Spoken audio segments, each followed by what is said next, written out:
जय शिव शंकर जय शिव शंकर जय शिव शंकर हर हर शंकर जय शिव शंकर जय शिव शंकर जय शिव शंकर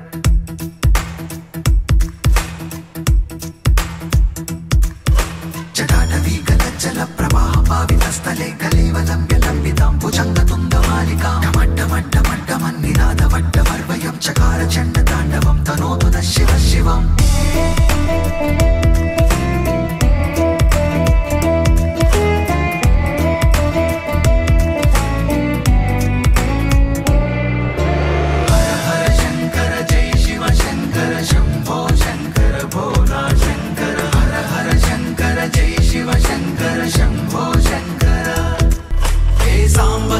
शिवरुद्राय हरये नमः शिवाय परमेश्वराय सर्वाय हर हर महादेवाय हर हर शंकर जय शिव शंकर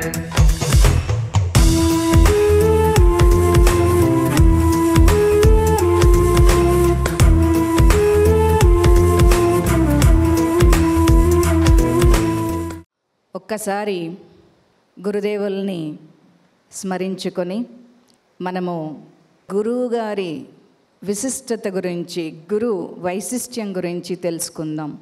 శ్రీ జీవేశ్వర యోగి మహారాజ్ కి సాక్షాత్ శివ స్వరూప శ్రీ జీవేశ్వర యోగి మహారాజ్ కి శక్తి స్వరూప శ్రీ జీవేశ్వర యోగి మహారాజ్ కి జై గురుదేవ్ జై గురుదేవ్ జై గురుదేవ్.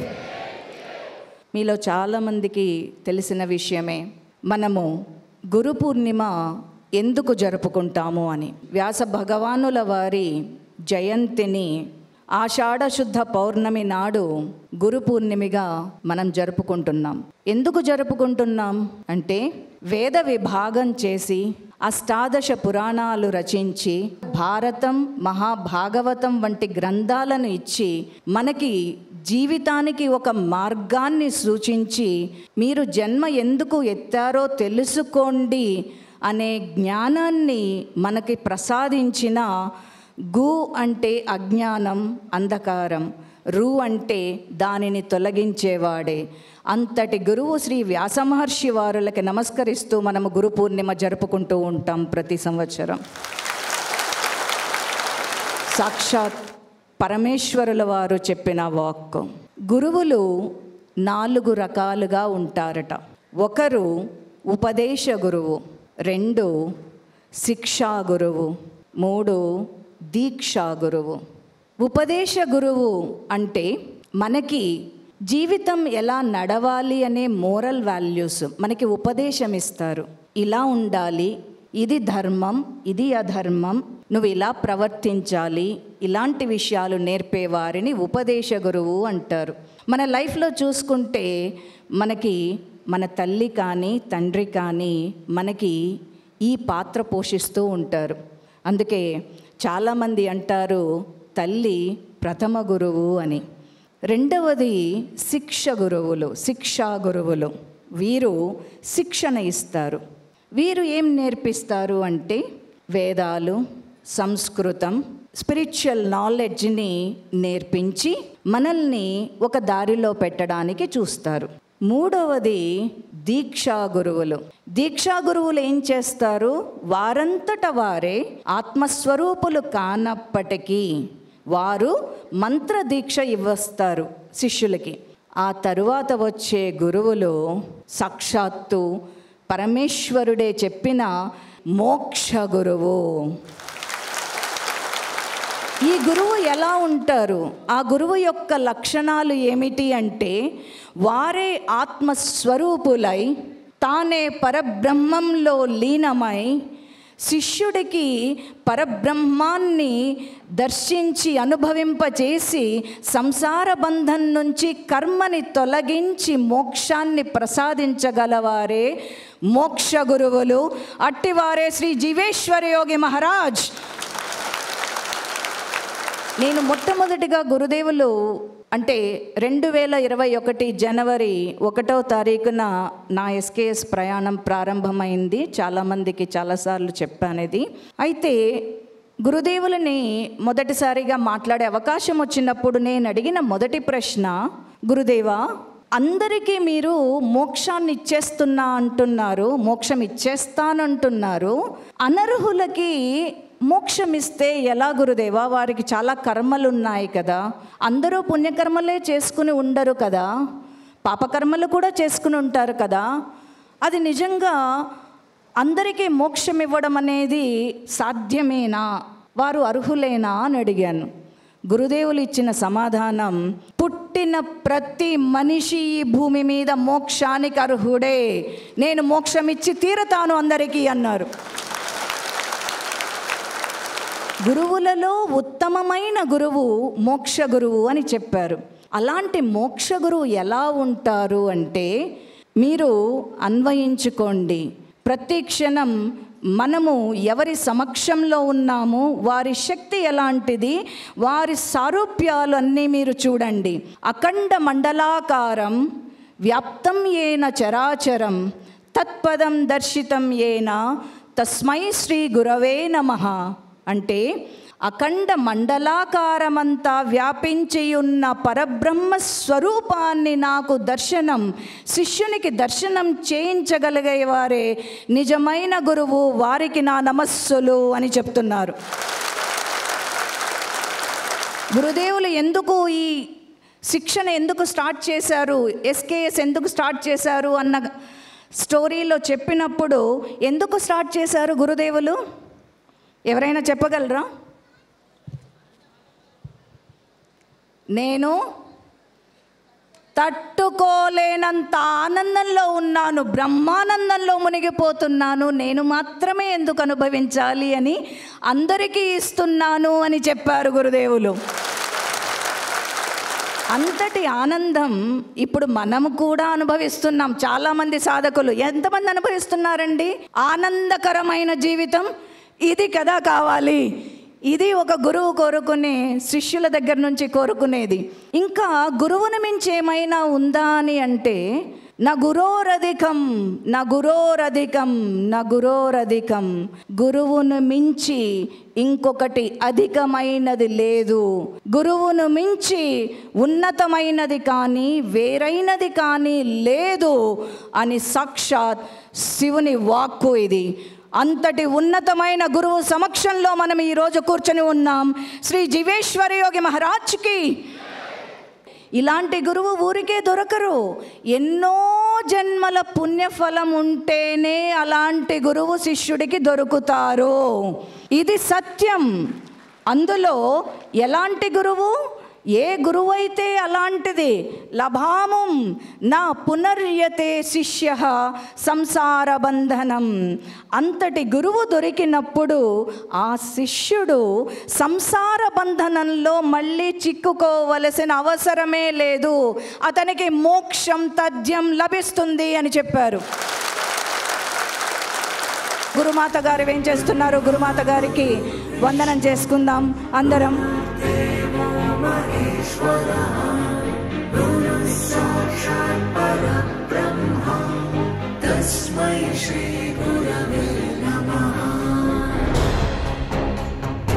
గురుపుత్రిక మోక్షమ్మతో పాటు గురు సోదరుడు విఘ్నేష్ గారు, గురుపుత్రుడు వేదాంశ్ గారు, శివోహం నిన్న సాయంత్రం కాల్ చేసి, గురుదేవా ఇక్కడంతా పనులంతా సేవకులంతా ఉన్నాము, ఇక్కడంతా చేస్తున్నాము, కానీ వర్షము కుండ పోతగా కురుస్తోంది గురుదేవా.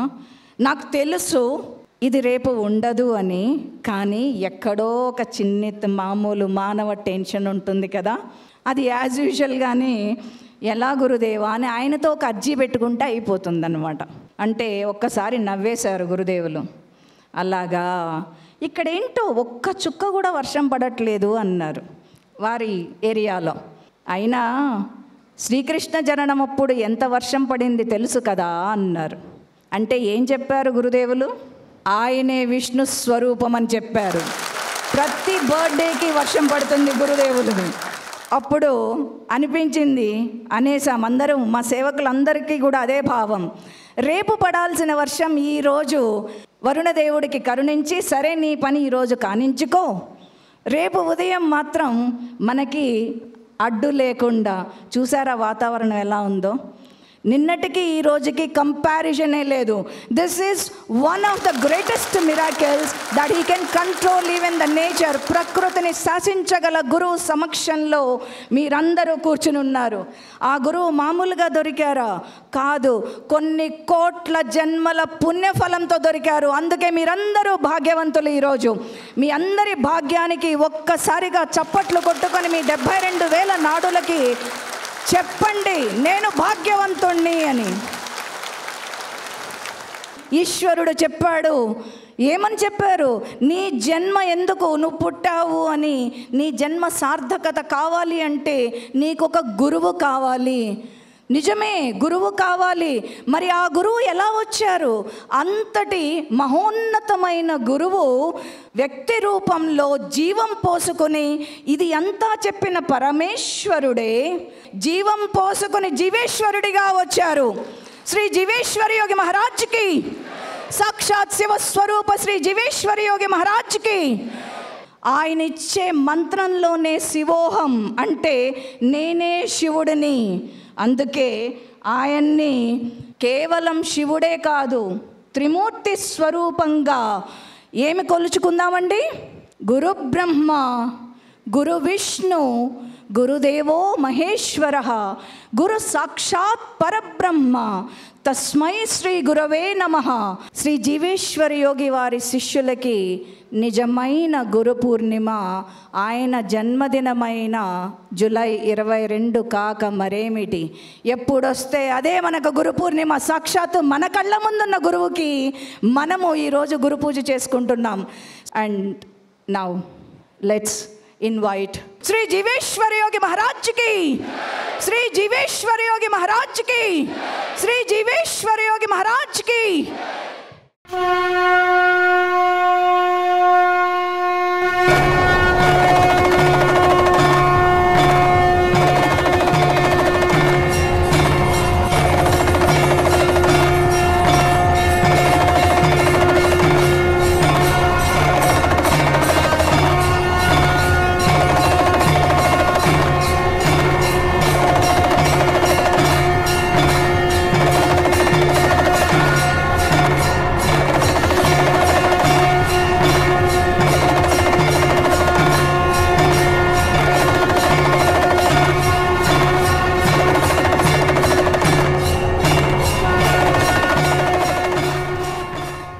మనం ఇప్పుడు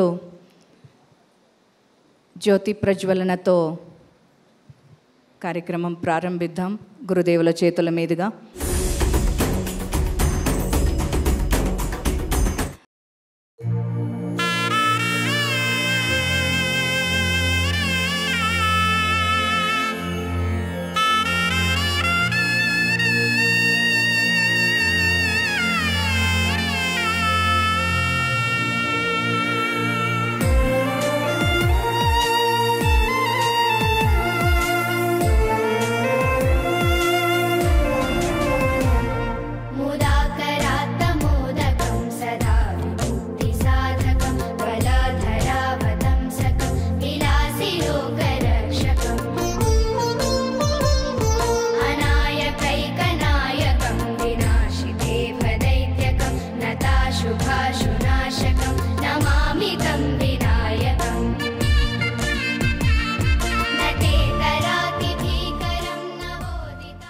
మనమందరం ఇప్పుడు గురుదేవులకి గురువందనం చేసుకుందాం. వారు చేస్తారు, మనం కూడా అదే భావనలో ప్రతి ఒక్కరూ కూడా ఆ చేస్తున్నది నేనే అన్న భావనతో గురుదేవులకి వందనం చేసుకుందాం.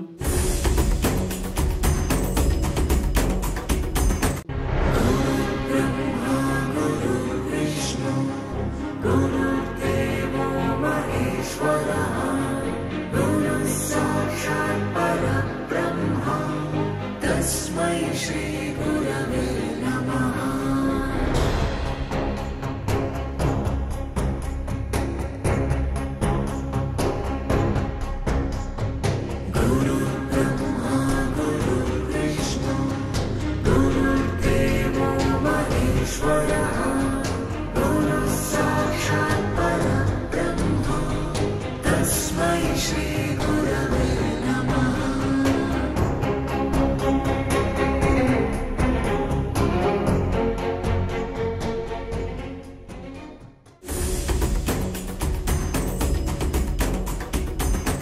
అందరికీ శివోహం. సో ఇక్కడ వచ్చిన వాళ్ళందరికీ ముఖ్యంగా మనము ఇప్పుడు ఈరోజు గురు పౌర్ణమి అలాగే జన్మదిన వేడుకలు జరుపుకుంటున్నాం. సో మొట్టమొదటిగా గురు పౌర్ణమి గురించి కొద్దిగా చాలా రకాలుగా చెప్పిండొచ్చు. సో జస్ట్ నేను దాన్ని కొంచెం డిఫైన్డ్ వేలో ఇంకొంచెం ఎక్స్ప్లెయిన్ చేయడానికి ట్రై చేస్తాను. అంటే చాలామందికి తెలిసిన విషయమే, కానీ ఎప్పుడైతే ఒక విషయాన్ని పదే పదే వింటూ ఉంటామో అప్పుడు మనము అది మన మనస్సు లోతుల్లోకి వెళ్ళిపోవడం అనేది జరుగుతూ ఉంటుంది. కాబట్టి కొన్ని విషయాలు ఎన్నిసార్లు విన్నా సరే అవి వినతగినవే. కాబట్టి ఎప్పుడైనా సరే గుర్తుపెట్టుకోండి, అంటే మనం ఒక విషయం విన్నాము అనే దానికంటే ఆ విషయాన్ని మనం ఎంత లోతుగా మనం తెలుసుకోగలిగాము లేదా రియలైజ్ అవ్వగలిగాము అనేది చాలా ముఖ్యం. సో అందరికి యాజ్ యూజువల్గా గు అంటే మనం నార్మల్గా చీకటి అని అంటాము లేదా డార్క్నెస్ అని అంటాము. రు అని అంటే దాని నుంచి విముక్తి కలిగించేవాడు లేదా dispeller of the whatever it is darkness. Okay, so ఇక్కడ అంధకారము అనేది మనం ముఖ్యంగా గమనించాల్సింది ఏంటి అంటే, అంధకారము అని అంటే లైట్ లేకపోవడం కాదు. అంధకారం అనేది మన జీవితంలో ఒక భాగము. అది ఏ విధంగానైతే మనం మానసికంగా కావచ్చు, మానసికంగా మనం అంధకారంలో ఉండవచ్చు, శారీరకంగా అంధకారంలో ఉండవచ్చు, లేదా నేను ఈ యొక్క శరీరము మనస్సు అనే భావన అదొక అంధకారంలో ఉండవచ్చు. సో రకరకాలైన అంధకారాల్లో మనం జీవించడం అనేది జరుగుతూ ఉంటుంది. వాటన్నింటి నుంచి మనకు ఒక విముక్తి కలిగించేవాడు, అటువంటి వాడిని మనము గురువు అని అంటాం అన్నమాట. సో మనకు ఎప్పటి నుంచో ఒక పరంపరగా గురువులు అనేది ఉంటుంది. అండ్ ప్రతి ఒక్కరికి ఒక గురువు అంటే ఒక మెంటర్ లాగా అనేది మనం భావిస్తూ ఉంటాం. దీనికి ముఖ్యంగా మనం కనుక చూసుకుంటే పూర్వకాలంలో మనకు రాజగురువులు ఉండేవారు. అలాగే విద్యకు నేర్పించడానికి, శాస్త్రాలు నేర్పించడానికి మనకు గురుకులాలు ఉండేటివి, అక్కడ మన గురువులు ఉండేవాళ్ళు. సో అలా రకరకాలుగా గురువులు అనేటివి ఉంటూ ఉంటారు. ఇక ఫైనల్గా ఏదైతే జనన మరణాలు అనే ఈ చక్రాల నుంచి విముక్తి కలిగించాలో అది మనము రియల్ అంటే నిజమైన గురువుగా మనం భావించాలి. ఈ యొక్క గురు పౌర్ణమి అనేది మనం ఎందుకు జరుపుకుంటున్నామంటే వ్యాస పౌర్ణమి కూడా అని అంటూ ఉంటాం నార్మల్గా. అంటే వ్యాస భగవానుడు అని అంటాం. ఆయన మనకి ఏదైతే వేదాలు ఉన్నాయో అప్పటికి ఒక ఓరల్గా అంటే శ్రవణం అంటే వినడము, వాళ్ళు తర్వాత శిష్యులకు చెప్పడం అలా ఉండేది. దాన్ని రిటర్న్ ఫార్మాట్లో చేశారు. అలా చేసినప్పుడు మనకు 4 వేదాలు, అలాగే 18 అష్టాదశ పురాణాలు, అలాగే తర్వాత మహాభారతము, భాగవతం అనేది కూడా లైక్ డిఫరెంట్ యాంగిల్స్లోంచి ఆయన మనకు మొత్తం చేయడం అనేది జరిగింది. ఇక మనం కనుక చూసుకుంటే నేటి కాలంలో గురువు అనేది లేరు అని అనుకుంటారు, కానీ గురువు అనేది ఒక డిఫరెంట్ వేలో యూజ్ చేస్తున్నారు అనేది నా ఉద్దేశం. లైక్ ఎగ్జాంపుల్, మీకు ఒక ఏదైనా సరే ఒక దాని గురించి తెలుసుకోవాలి, అప్పుడు మీరు ఏం చేస్తారు? గూగుల్లో సెర్చ్ చేస్తారు లేదా చాట్ జీపీటీ. అప్పుడు ఆ గూగుల్లో చాట్ జీపీటీయో మీ యొక్క గురువు, లేదా యూట్యూబ్లో సెర్చ్ చేస్తారు, ఆ యూట్యూబే మీ గురువు. లేదా ఒక మ్యాప్ వెళ్ళాలి, ఆ మ్యాప్ అనేది గురువు. సో మేబీ లైక్ గురువు అనేది టెక్నాలజీ అయిపోయిందేమో అన్న ఉద్దేశం. సో కాబట్టి నార్మల్ గురువులు కూడా టెక్నాలజికల్గా డెవలప్ అవ్వాలేమో నా ఉద్దేశం. బట్ ఎనీవేస్, సో మొత్తానికి గురువు లేకుండా అనేది మనకు జీవితంలో లేదు అనేది గుర్తుపెట్టుకోండి. అంటే గురువు అంటే ఏమిటి? ఏదైనా ఒక విషయాన్ని మనకు తెలియపరిచేది, ఏదైనా సరే మనకు ఏదైనా దాన్ని సునాయాసంగా చేయగలిగే ఒక నాలెడ్జ్, శక్తిని ప్రసాదించేది. సో కాబట్టి nowadays we call it like చెప్పినట్టుగా technology. So maybe in different వేస్లో మనం దాన్ని యూస్ చేస్తూ ఉంటాం. అండ్ అగైన్ ఈ యొక్క గురువు గురించి చెప్తూ ఉన్నప్పుడు నాకు ఒక చిన్న పాయింట్, అంటే ఇప్పటివరకు మేబీ టచ్ చేసి ఉండొచ్చు, నాకు అనిపించిన పాయింట్ ఏంటంటే శుక్రాచార్యుడు గురించి చెప్పాలని అనిపించింది. సో శుక్రాచార్యుడు ఎవరు గురువు? రాక్షసుల గురువు. ఓకేనా? సో నాకు అసలు ఆయన పట్ల చాలా బాధగా అనిపిస్తుంది అన్నమాట. ఎందుకు అనంటే పాపం ఏది చెప్పినా వినరు. ఓకే, అటువంటి శిష్యులకు ఆయన గురువు అయి ఉండి వాళ్ళ ఉన్నతి కోసం నిరంతరం ఎప్పుడు తపన పడుతూ ఉంటాడు. అంటే ఆయన నాకు రియల్గా గురువుకు ఒక పరాకాష్ట అని అనిపించింది. కరెక్టా కదా? ఆలోచించండి ఒక్కసారి. ఒక చెప్పింది వింటేనే ఏదైనా ఒక చేయడం కష్టం. ఓకే, ఒక శిష్యుడు మనకు నార్మల్గా అధమ, మధ్యమ, ఉత్తమ శిష్యులు ఉంటూ ఉంటారు. ఓకే, అధమ అంటే దే డోంట్ కేర్ అన్నమాట. ఓకే, మధ్యమ అంటే సరే ఓకే కొన్ని వింటారు కొన్ని విన్నారు.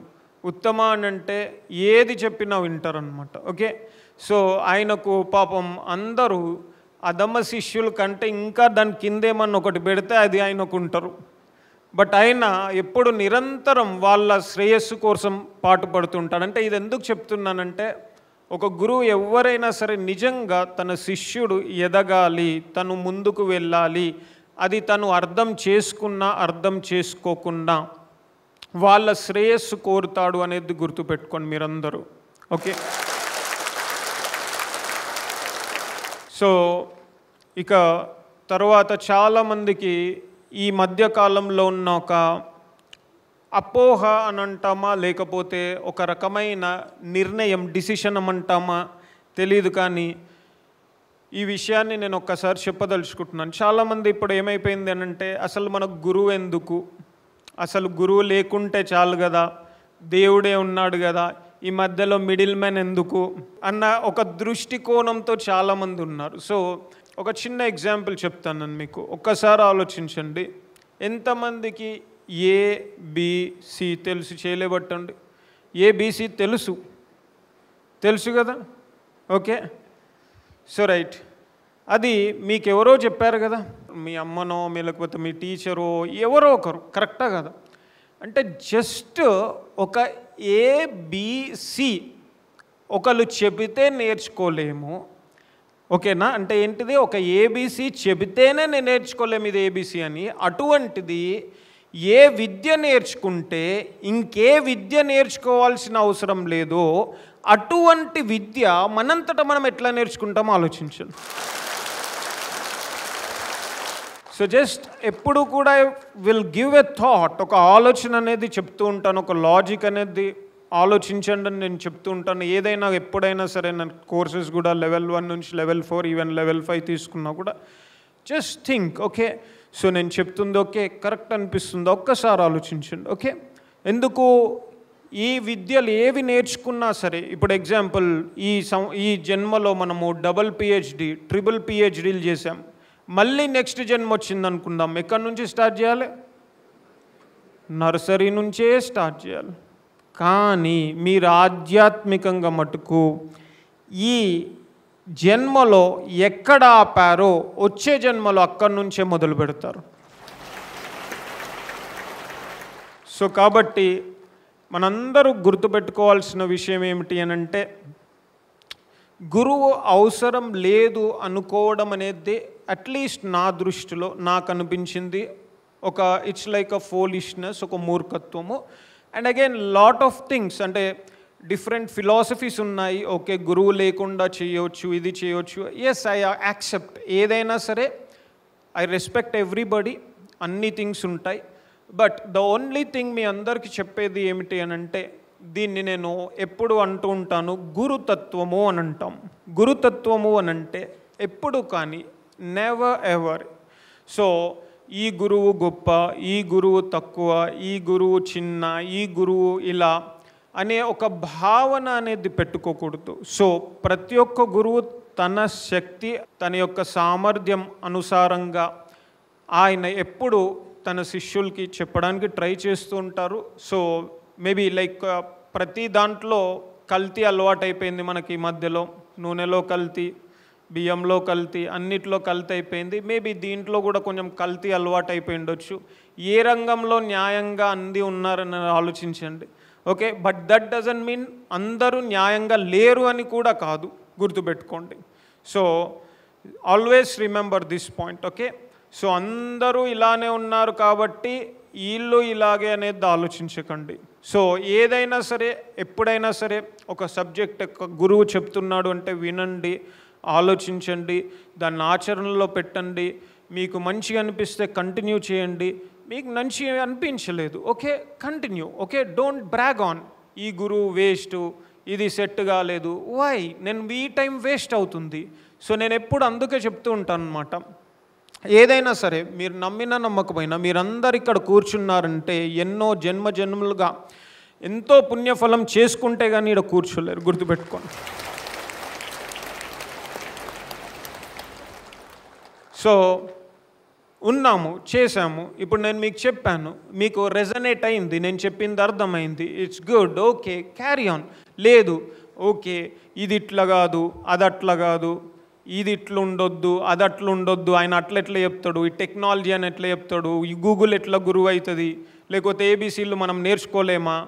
సో రైట్, ఇవన్నీ పట్టించుకున్నారనుకోండి మీ టైం ముట్టిగా వృధా అవుతుంది. నేనేం పోయేది లేదు, నేను ఎప్పుడైనా చెప్తా ఒకటే, మీకు చేశారు అని అనుకోండి మీరు ఉన్నతి పొందుతారు, మీరు హై లెవెల్లోకి వెళ్తారు, మీరు హ్యాపీగా ఉంటారు. మీరు చేయలేదని అనుకోండి మీరు మేబీ వేరే విధంగా అవ్వచ్చు, బట్ ఇక్కడ నేను చెప్పిన విధంగా అవ్వకపోవచ్చు. సో కాబట్టి just don't waste time that ఇది అది అది అది అనేది. Okay, so just continue your spiritual journey. Okay, so ఎప్పుడైనా గుర్తుపెట్టుకోండి, ఏదైనా సరే నేను నా జీవితంలో నేర్చుకున్న అనుభవంతో చెప్తున్నాను. Okay, so only 2 things, work out అవుతుందా, వర్కౌట్ అవుతలేదా. అంటే ఒకటి మనం చేస్తున్నాము, అది మనకు పని చేస్తుందా, పని చేయట్లేదా, సింపుల్ థింగ్. అది మనకు పని చేస్తుంది, ఏదైనా సరే పక్కన పెట్టండి. సైన్స్ చెప్తుంది ఇది ఇట్లా కాదు, ఇది ఇట్లా పాసిబిలిటీ లేదు. నేనంటాను ఇట్స్ బెటర్, ఒకవేళ సైన్స్ చెబుతుంది ఇది అపనమ్మకము, ఇది సూడో సైన్స్, దీనివల్ల పాసిబుల్ కాదు అయినా పర్లేదు, నాకు ఆడ రిజల్ట్ వస్తుందంటే I don't care, because it's working for me. అర్థమవుతుందా? సో వర్కౌట్ అయ్యట్లేదు, ఎంత పెద్ద సైంటిస్ట్ చెప్పిండు, ఎంత పెద్ద థింగ్స్ ఉన్నాయి, just it's waste of time, waste of energy, waste of everything. So కాబట్టి just always have this differentiation. మీరు చేయండి, అండ్ అగైన్ చేయగానే కొంతమంది అడుగుతారు, ఒకసారి అడిగారు, గురుగారు నేను మెడిటేషన్ చేస్తున్నాను నాకు రిజల్ట్ రావట్లేదు అన్నారు. ఎన్ని రోజుల నుంచి చేస్తున్నారన్న? చాలా రోజుల నుంచి గురువారు. అదే ఎన్ని రోజులు అని అన్న? వారం రోజుల నుంచి. సరే రోజుకి ఎంతసేపు చేస్తున్నారన్న? 5 నిమిషాలు. So right, so always have, this is what I call it as wrong expectation. అంటే మనం ఏదైనా సరే మనం చెయ్యాలి అని అనుకున్నప్పుడు we should have right expectations. Okay ఇప్పుడు ఇది ఉంది, నేను మామిడి విత్తనం ఈరోజు నాటాను, ఓకే రేపే నాకు పండు రాదు, కొంత సమయం పడుతుంది, మేబీ 1 సంవత్సరం పట్టవచ్చు, 2 సంవత్సరాలు పట్టవచ్చు. I have to give that time, నేను ఆ సమయాన్ని ఇవ్వాలి, లేకపోతే అది చెట్టుగా మారదు. So it's the same way, you have to always have right expectation. Okay ఇది చేస్తున్నాను, ఒక్క రోజులో ఏది కాదు, గుర్తుపెట్టుకోండి, it takes some time. Okay, ఒక్క రోజులో మనము తల్లి గర్భంలోంచి బయటికి వెళ్ళలేము, ఒక్క రోజులో మన శరీర నిర్మాణం జరగలేదు, ఒక్క రోజులో ఒక క్రికెటర్ కాలేరు, ఒక పైలట్ కాలేరు, ఎవ్వరు ఒక్క రోజులో ఏది కాలేరు. So it takes a lot of practice, చాలా సాధన చేయాల్సి ఉంటుంది. అండ్ అగైన్ నేను ఎప్పుడు సాధన ఎందుకు చేయాలి గురుగారు అని అంటారు చాలామంది. ఇది ఒక ప్రశ్న నాకు. ఓకే ఏముంది, మీరు చేతి పెట్టేసేసిండి అయిపోతుంది, ఫట్ ఫట్ ఫట్ స్వాహ, ఓకే నా ప్రాబ్లంలన్నీ క్లియర్ అయిపోవాలి, నేను ప్రశాంతంగా నాకు మోక్షం వచ్చేసేయాలి అని ఆలోచిస్తారు. అరే అంతా చేసేసేసిన తర్వాత నువ్వెందుకు? ఒక్కసారి ఆలోచించండి. ఒక డైమండ్ ఇచ్చారు, దాని విలువ తెలియనప్పుడు ఆ డైమండ్ అని, దానివల్ల మీరు ఏం చేసుకుంటారు, అదొక రాయిలా భావిస్తారు. So in the same way, okay, మనం ఎప్పుడైతే కష్టపడతామో, వెన్ వీ ఎర్న్ సంథింగ్, అప్పుడు దాని విలువ అనేది మనకు తెలుస్తుంది. So just we have to give. And again మీకు ఏమన్నా నేను నార్మల్గా చెప్తూ ఉంటాను అనమాట, ఏదైనా సరే ఏం లేదు, మీరు చేతులు ఊపుడు కళ్ళు మూసుకుని తప్ప ఏముండదు రియల్గా కూడా చెప్పాలంటే. సో ఏదైనా సరే గుర్తుపెట్టుకోండి. సో ఈ నిర్గుణ పరబ్రహ్మ చైతన్య స్వరూపం అనేది ఈ యొక్క గాలి లాంటిదన్నమాట. మీరు ఎంతగా దాన్ని చేత్తో పట్టుకోవాలనుకున్నా దాన్ని పట్టుకోలేరు. So right, in the same way, అదేవిధంగా మీరు మనస్సుతోని ఆ యొక్క నిర్గుణ పరబ్రహ్మ చైతన్య స్వరూపాన్ని పట్టుకోలేరు. You have to go beyond the mind. మీ యొక్క మనస్సుని దాటిన స్థితిలో మాత్రమే మీరు ఆ స్థితిలోకి వెళ్ళగలుగుతారు. అండ్ అది సాధన ద్వారానే అవుతుంది. సో దట్స్ వై సాధన సాధన సాధన. సరే, ఇంకొక యాంగిల్లోంచి చెప్తాను. సో నేను ఇది ఒక కోట్ ఎప్పుడు చెప్తూ ఉంటాను. లేదు గురుగారు, ఇంకా కొంచెం క్లారిటీ ఇస్తారు. ఏం లేదు, enlightenment is like a shock. Enlightenment అంటే ఆత్మ సాక్షాత్కారము అనేది ఒక షాక్ లాంటిదన్నమాట. And sadhana is preparing your body and mind for that shock. అంటే మీ యొక్క శరీరాన్ని, మనస్సుని ఆ ఆత్మ సాక్షాత్కారం అనే షాక్ని తట్టుకోవడానికి చేసేదే సాధన అని అంటాం. సో రైట్, సో కాబట్టి అందరూ గుర్తుపెట్టుకోండి. సో సాధన చేయండి, బాగా ప్రాక్టీస్ చేయండి, అండ్ చెప్పిన థింగ్స్ ఫాలో అవ్వండి. అలాగే మీ యొక్క మెటీరియలిస్టిక్ లైఫ్లో కూడా మీకు కావాల్సింది కల్పతరు రూపంలో ఇవ్వడం అనేది జరిగింది. కల్పతరు ప్రాక్టీస్ చేయండి. మోక్షం ఉంది. సో మనకు హిందూ ధర్మశాస్త్రాల ప్రకారం మనకు ధర్మ, అర్థ, కామ, మోక్షములు అనేటివి 4 ఉన్నాయి. సో ధర్మ, అర్థ, కామములకు మీకు కల్పతరు ఇచ్చాను. మోక్షమునకు మనము సాధన ఉంది. సో అన్నీ మనం కంప్లీట్గా ఫుల్ఫిల్ ఉన్నాయి. సో నా ఉద్దేశం ఏంది అని అంటే, మనము అన్ని విధాలుగా ప్రాస్పర్ అవ్వాలి, అన్ని విధాలుగా ఉన్నతి పొందాలి. కేవలం ఆధ్యాత్మికంగానే కాదు, ఈ ప్రాపంచికంగా కూడా ఉండాలి. ఒకవేళ మీరు సంపూర్ణంగా ఆధ్యాత్మికంలో ఉండి ఎదగాలి అని అనుకుంటే మీ ఇష్టం. I don't put a restriction on it.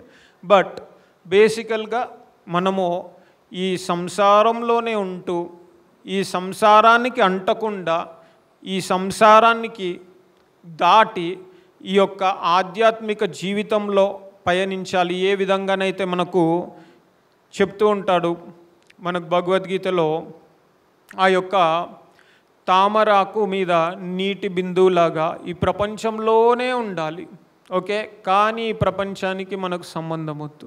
Okay, so హ్యాపీగా ఉందాం. సో అందరూ గుర్తుపెట్టుకోండి. So at the end of the thing, మీరు ఎన్నో థింగ్స్ విన్నా, ఎన్నో థింగ్స్ చేసినా, ఎన్నో అయినా, సో ఫస్ట్ మీకు ఏదో ఒకటి ఒక గురువు అనేది కావాలి. ఓకే, అండ్ ముఖ్యంగా ఆధ్యాత్మికంగా ఇప్పటి వరకు దేర్ ఈజ్ నో టెక్నాలజీ. ఇప్పుడు మీరు గూగుల్ మ్యాప్ కావాలంటే గూగుల్ కొట్టొచ్చు, యూట్యూబ్లో ఇది కావాలంటే ఇన్ఫర్మేషన్ కొట్టొచ్చు, అది కొట్టొచ్చు, ఏదన్నా రావచ్చు. బట్ ఆధ్యాత్మికంగా ఇంకేం రాలేదు. మేబీ ఏఐ అని అంటాం, ఆర్టిఫిషియల్ ఇంటెలిజెన్స్ ఇప్పుడు మొత్తం ప్రపంచాన్ని ఏలుతుంది. మనకు దానికంటే ఎక్కువగా ఎస్ఐ అని అంటే సబ్ ఇన్స్పెక్టర్ కాదు, స్పిరిచువల్ ఇంటెలిజెన్స్ కావాలేమో నాకు అని అనిపిస్తూ ఉంది. ఎందుకంటే ఈ యొక్క ఆర్టిఫిషియల్ ఇంటెలిజెన్స్ ఉన్నప్పుడు, ఎప్పుడైతే మన మనస్సు అనేది చాలా విచలితమైపోతుంది మనకు ఎన్నో విధాలుగా. సో మన మనస్సుని కూడా ఒక నియంత్రించాలి, మన శరీరాన్ని నియంత్రించాలి. ఇవన్నీ అంటే మన యోగ సాధనలో ముఖ్యంగా మన కుండలిని సాధన అనేది ఒక అద్భుతమైన సాధన అనేది గుర్తుపెట్టుకోండి. సో అందరూ మరి ఒక్కసారి మీరు ఒక విషయం చెప్పదలుచుకుంటున్నాను. సో ఒక సంపూర్ణమైన ఒక శరణాగతితో ఒక అద్భుతంగా మీ యొక్క జీవితాన్ని మలుచుకొని మీ యొక్క సాధనని చేస్తూ ముందుకు వెళ్ళండి.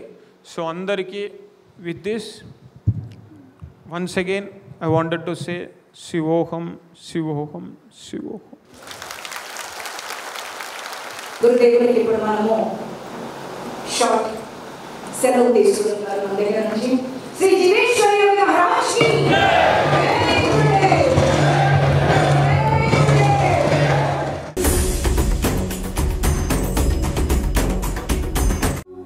जगदीश सुधीश भवेश विभो परमेश परात्पर पूत पिता प्रणतं पतितं हत बुद्धिबलं जनतारण तारयतापितकम्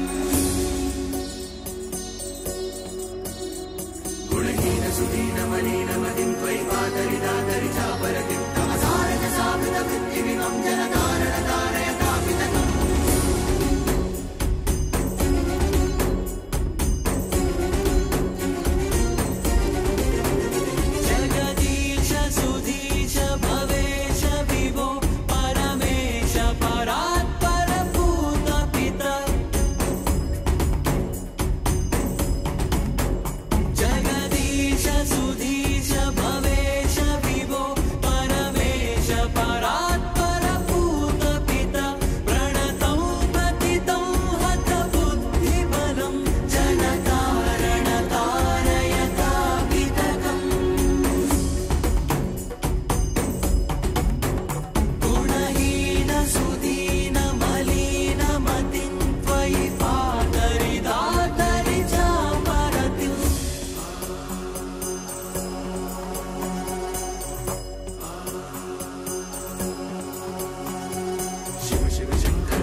शंकर शिव शिव शंकर हर हर शंकर शिव शिव शंकर हर हर शंकर शिव शिव शंकर हर हर शंकर शिव शिव शंकर हर हर शंकर शिव शिव शंकर हर हर शंकर शिव शिव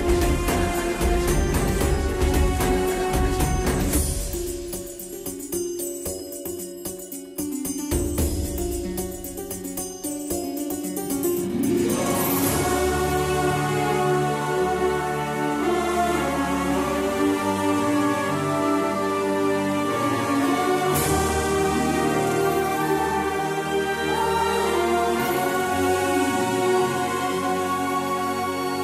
मम जीवनमीनमिमं पतितं मरुघोरभुवि हसुविहमहो करुणाब्धिचलो निर्जननयनं जनता